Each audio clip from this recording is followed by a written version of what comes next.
নমস্কার বন্ধুরা, শিখা kitchen and ব্লগে সবাইকে স্বাগত। আমার আজকের recipe mutton biryani. Mutton biryani খেতে বাচ্চা থেকে বড় সকলেই খুবই পছন্দ করে। আর সেটা যদি বাড়িতে বানানো হয় তাহলে তো আর কোনো কথাই হয় না। শুরু থেকে শেষ পর্যন্ত দেখার অনুরোধ রইল। তাহলে দেখে নেওয়া যাক। বিরিয়ানির মাংসটা আমি ম্যারিনেট করে নেব। তার জন্য দিচ্ছি 1.5 চামচ আদা আর রসুন বাটা, 1 চামচ কাঁচা লঙ্কা বাটা, 3 চামচ ফ্যাটানো টক দই, 1 চামচ নুন, হাফ চামচ হলুদ গুঁড়ো, হাফ চামচ লঙ্কা গুঁড়ো আর 1 চামচ সর্ষের তেল দিয়ে খুব ভালো করে ম্যারিনেট করে নেব। এখানে আমি 500 গ্রাম মটন নিয়েছি, একটু চর্বি সমেত।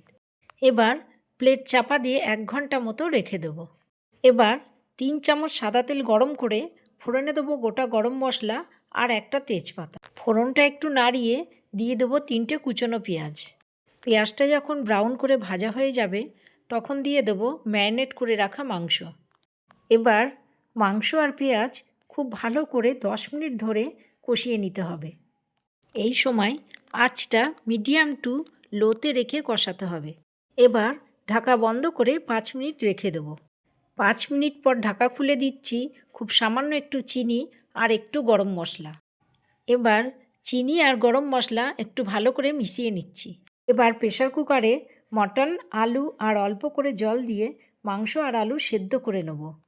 বিরিয়ানির আলুগুলো আমি নুন আর হলুদ দিয়ে হালকা করে ভেজে নিয়েছি। আর এদিকে বিরিয়ানির রাইসটা রেডি করে নিচ্ছি। চাল খুব ভালো করে ধুয়ে গরম জলে চাল দিয়ে দিলাম। এবার ওই চালের মধ্যে 5-6টা লবঙ্গ, 5-6টা গোলমরিচ, একটু দারচিনি আর একটা তেজপাতা দিয়ে চালটা ফুটিয়ে নেব। মাংস আর আলু সেদ্ধ হয়ে গেছে। আলুগুলো আলাদা করে রেখে ফ্রাই প্যানে মটন ঢেলে 5 মিনিট ফুটিয়ে নেব। এবার সেদ্ধ করা রাইস ওপর থেকে খানিকটা ভালো করে ছড়িয়ে দিলাম। তারপর সেদ্ধ করে রাখা আলুগুলো রাইসের ওপর সাজিয়ে দেব। এবার আলুর ওপর বেরেস্তা দিলাম, তারপর আবার খানিকটা রাইস দিয়ে ছড়িয়ে দিলাম। রাইসের ওপর এবার দিচ্ছি একটু বিরিয়ানি মশলা, তারপরে আবারও একটু বেরেস্তা দিলাম। এরপর চারিদিকে ফাঁকা করে একটু গোলাপ জল আর কেওড়া জল মিশিয়ে অল্প অল্প করে দিতে হবে। তারপর ওপর থেকে আবারও একটু রাইস দিয়ে চাপা দিয়ে খানিকক্ষণের জন্যে দমে রেখে দেবো। খানিকক্ষণ পর ঢাকা খুলে আমি 2 চামচ ঘি দিয়েছি, ওটা দেখানো হয়নি। এবার বিরিয়ানি কেটে প্লেটে তুলে দেখাচ্ছি কেমন হয়েছে।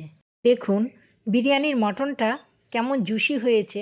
আমার রেসিপিটা যদি ভালো লেগে থাকে তাহলে একটা লাইক, শেয়ার আর কমেন্ট করবেন।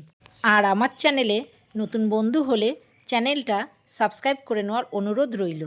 ভালো থাকবেন, সুস্থ থাকবেন। ধন্যবাদ।